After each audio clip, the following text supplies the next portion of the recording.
Mes chers étudiants de bac, bonsoir, je suis Elige Zeti, prof de français. Aujourd'hui, je vous présente un cours de français. Restez avec moi s'il vous plaît. Notre cours pour aujourd'hui, c'est compréhension écrite, dossier 6. Maintenant, s'il vous plaît, mes chers étudiants, d'ouvrir vos livres à la page 96-97. Maintenant, regardez bien cette illustration. Qu'est-ce que vous voyez? Essayez de répondre. Réfléchissez s'il vous plaît. Qu'est-ce que vous voyez? Donc, on voit quelques étudiants qui ont fini leurs études, n'est-ce pas? Donc, réfléchissez bien. Après étudier, après finir l'étude, qu'est-ce qu'on va faire? On va entrer au monde de travail, n'est-ce pas? Donc, notre dossier parle au monde de travail et la différence entre la vie scolaire et la vie de travail, d'accord? Donc, maintenant, on va ensemble, pour comprendre ce texte, on va ensemble lire ce texte, d'accord? Maintenant, je vais lire ce texte, d'accord? Essayez de comprendre l'idée générale. Étudiants, bienvenue dans le monde du travail. Le travail forme la jeunesse.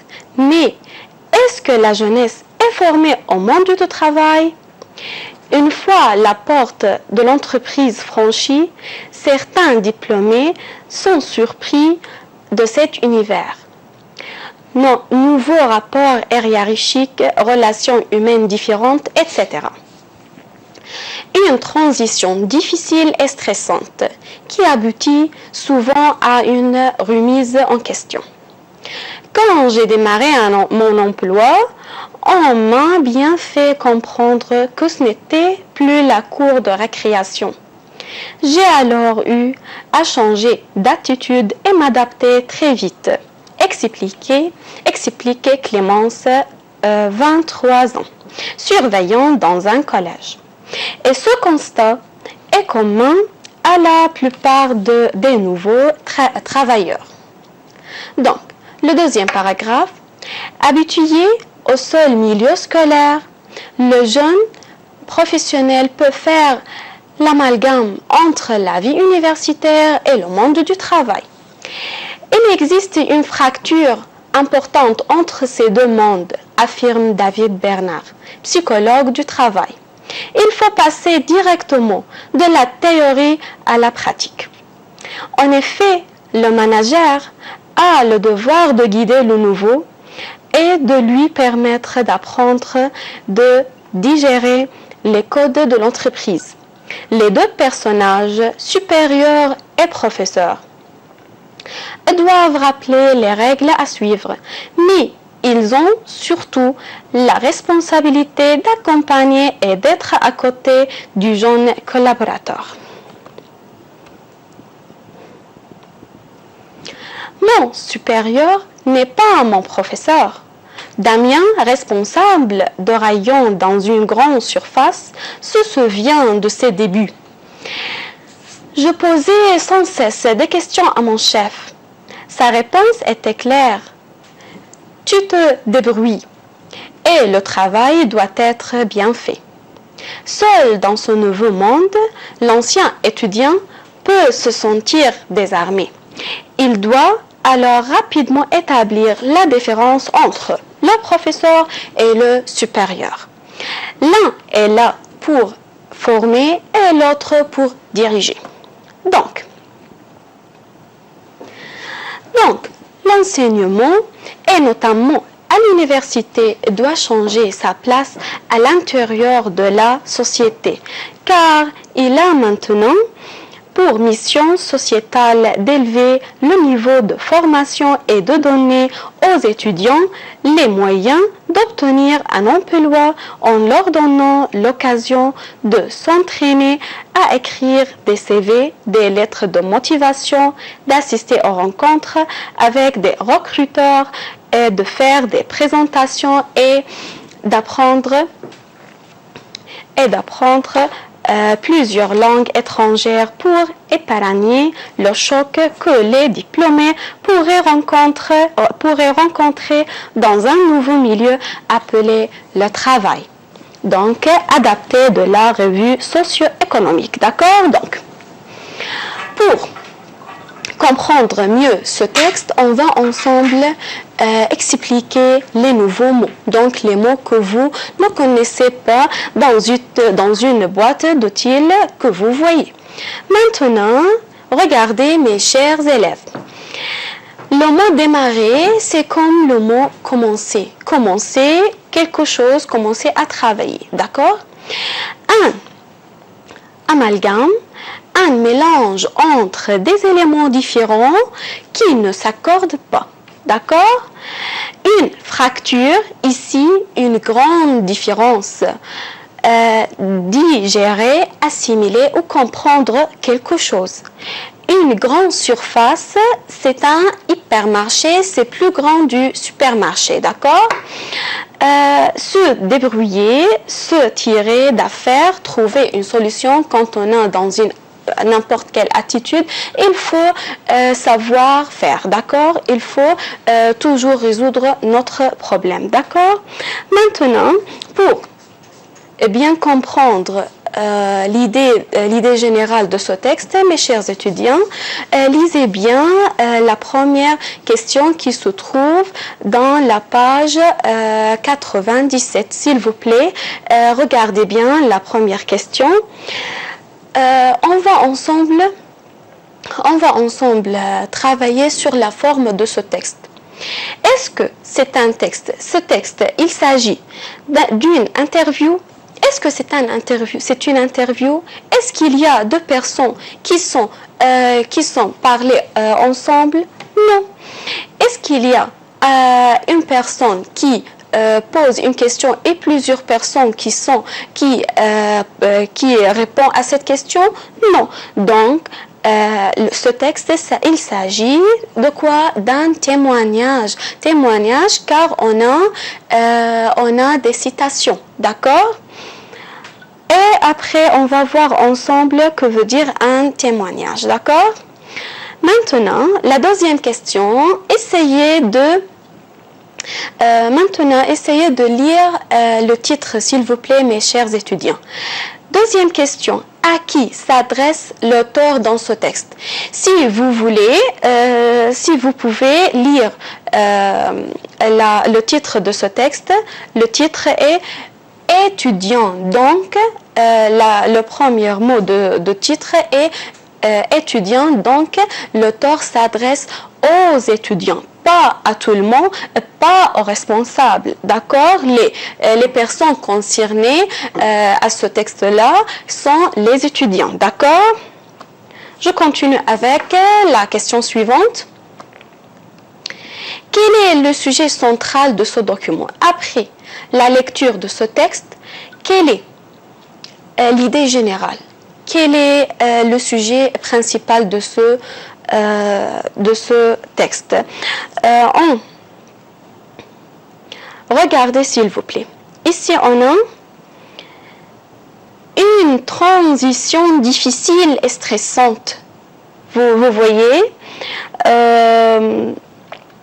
on a bien fait comprendre que ce n'était plus la cour de récréation.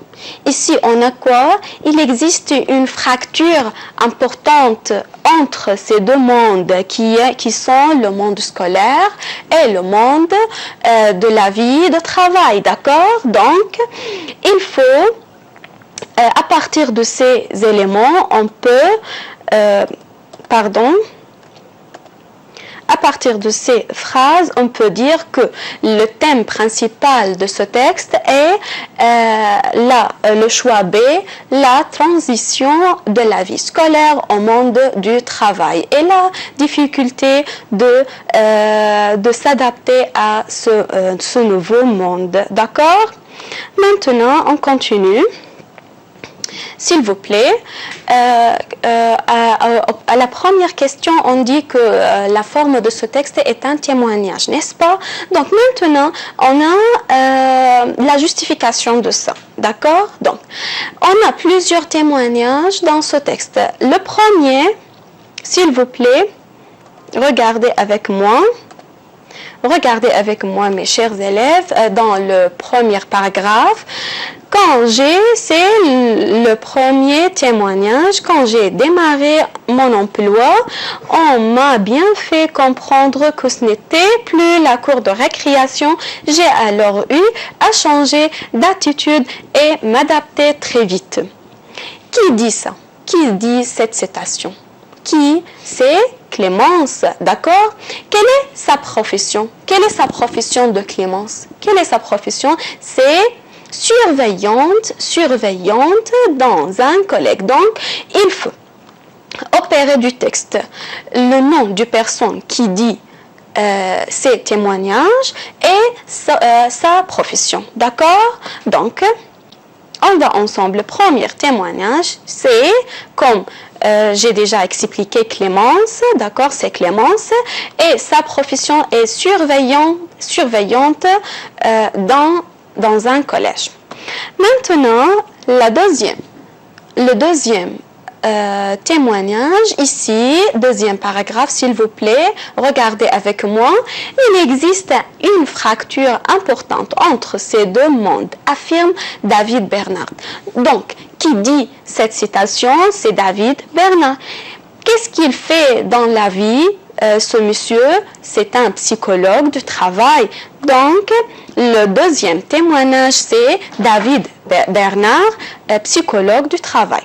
Maintenant, le dernier témoignage, c'est ici, troisième paragraphe, dans le troisième paragraphe. Essayez de lire ça. Je posais sans cesse des questions à mon chef. Sa réponse était claire, donc blablabla, etc. Donc, qui dit ça? Réfléchissez, mes chers étudiants, qui dit ça? C'est Damien. Qu'est-ce qu'il fait Damien dans la vie? Qu'est-ce qu'il fait Damien dans la vie? Essayez de relever de ce paragraphe. Qu'est-ce qu'il fait? C'est un responsable de rayon dans une grande surface ou dans un hypermarché, d'accord? Donc, maintenant, à partir de cette grille, on a trois témoignages. Le premier témoignage, c'est Clémence. C'est une surveillante dans un collège. Le deuxième témoignage, c'est David Bernard, psychologue du travail. Sa profession est psychologue du travail. Et le dernier témoignage, c'est Damien, qui est un responsable de rayon dans un hypermarché. Maintenant, pour mieux comprendre, on va ensemble analyser ce texte avec des idées plus détaillées, d'accord? Donc, maintenant, on va ensemble lire la question, essayer de comprendre et trouver sa réponse dans le texte, d'accord? Donc, cinquième question. Pour certains diplômés, qu'est-ce qui rend le passage au monde du travail stressant et difficile? Essayez avec moi d'opérer la réponse. Regardez le premier paragraphe et essayez de trouver la réponse. Je suis sûre que vous êtes très bon et que vous avez trouvé la réponse. Regardez avec moi, mes chers étudiants. Ici, on a nouveau rapport hiérarchique, relations humaines différentes, etc. Une transition difficile et stressante. Donc, ces nouveaux rapports hiérarchiques et les relations humaines différentes, ce sont la cause de la difficulté de passer du monde de travail du monde scolaire au monde du travail. D'accord? C'est pourquoi la réponse de cette question, c'est ce sont les nouveaux rapports hiérarchiques et les relations humaines différentes, d'accord, rend le passage au monde du travail stressant et difficile, d'accord? Essayez de comprendre et notez la réponse, s'il vous plaît, mes chers étudiants. Merci beaucoup. Et on va passer à la question suivante. Pour David Bernard, qu'est-ce qui cause l'amalgame entre la vie universitaire et le monde du travail chez le jeune professionnel? D'accord? Maintenant, on va ensemble retourner au texte. D'accord? Et essayer de trouver la réponse dans le deuxième paragraphe. S'il vous plaît, essayez de trouver la réponse. Vos livres à la main et il faut chercher, il faut lire silencieusement le deuxième paragraphe pour trouver la réponse. Donc, on va ensemble lire la réponse que je suis sûre que vous avez déjà trouvée. Donc,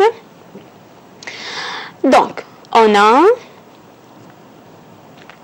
Il existe une fracture importante entre ces deux mots. Donc, cette fracture qui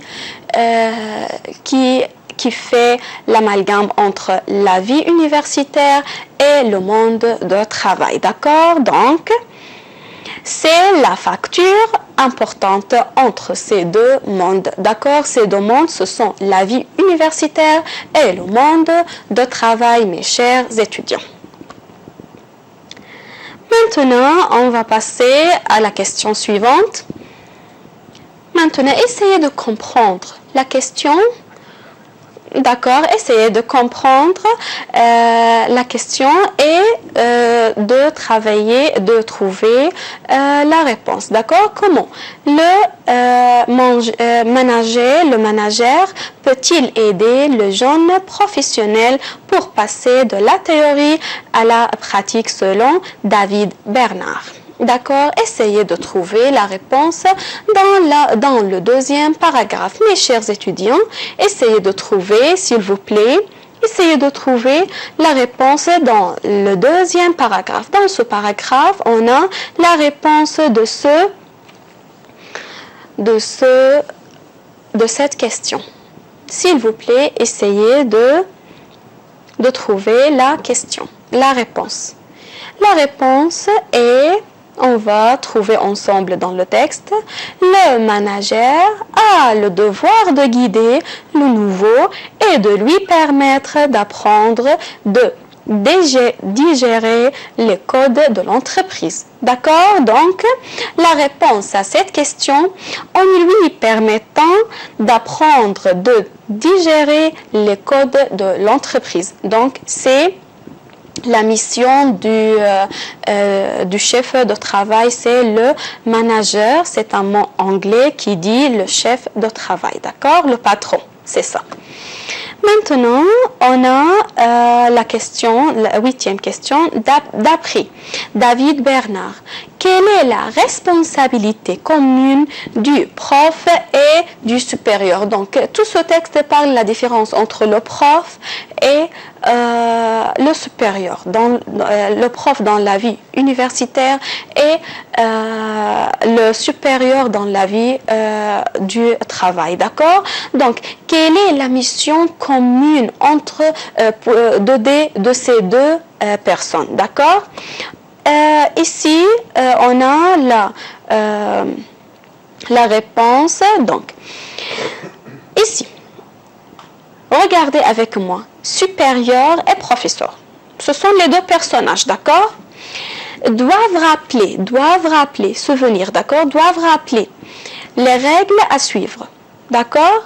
Mais ils ont surtout la responsabilité d'accompagner et d'être. Donc ici, c'est la responsabilité de qui? C'est la responsabilité de prof et de supérieur en même temps, d'accord? Donc la responsabilité d'accompagner et d'être à côté du jeune collaborateur. D'accord? Donc, la réponse à cette question, la responsabilité d'accompagner et d'être à côté du jeune collaborateur. D'accord?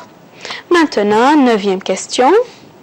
Damien. Damien, c'est la personne qui se trouve dans le 3e paragraphe, n'est-ce pas? Donc, mes chers étudiants, Damien a trouvé une différence entre le professeur et le supérieur. Laquelle? Quelle est la différence entre le supérieur et le professeur? On va ensemble chercher à cette réponse.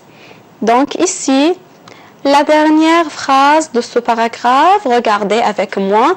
L'un, c'est le prof, d'accord? L'un est là pour former. Donc, le prof, la mission du prof, c'est former, d'accord? Et l'autre, c'est le supérieur pour diriger. Maintenant, donc, l'un est là pour former et l'autre pour diriger. Veuillez, mes chers étudiants, de noter cette réponse, s'il vous plaît. Merci beaucoup. Maintenant, on va passer à la question suivante. De nos jours, le changement de l'enseignement, surtout à l'université, est dispensable. Dites pourquoi. Donc, on a le dernier paragraphe ensemble.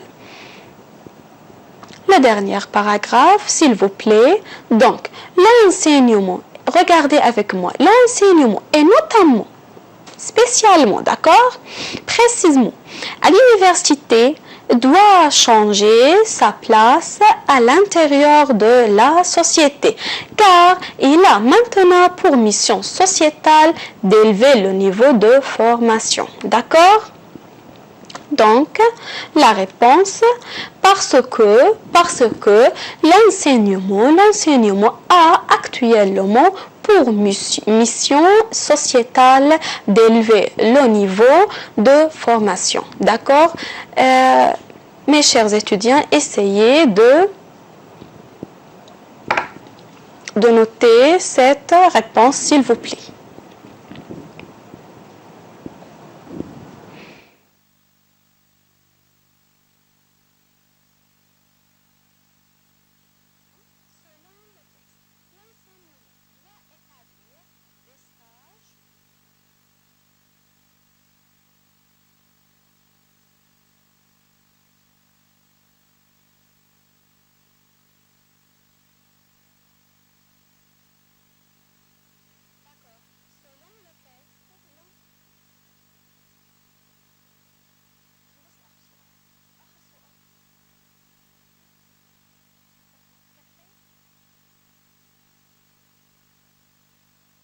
Le texte, l'enseignement doit établir des stages pour rendre les apprenants compétents dans plusieurs domaines cités en 3. Donc, l'enseignement aide les étudiants dans des domaines différents, cités en 3. Ici, leur donne l'occasion de s'entraîner à écrire des CV, des lettres de motivation, d'assister aux rencontres avec des recruteurs, de faire des présentations, d'apprendre plusieurs langues. Donc, il y a beaucoup de choses. On va en choisir 3.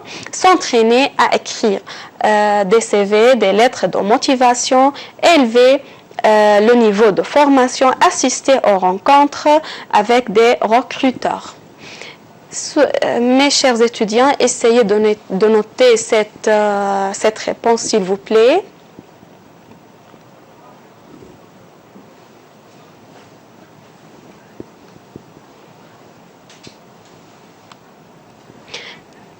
Merci beaucoup, mes chers étudiants, pour votre regard. Je suis très heureuse d'être avec vous aujourd'hui. Je suis très heureuse d'être avec vous aujourd'hui. Merci beaucoup et à la fois prochaine. J'espère que c'était très utile pour vous. Merci et au revoir.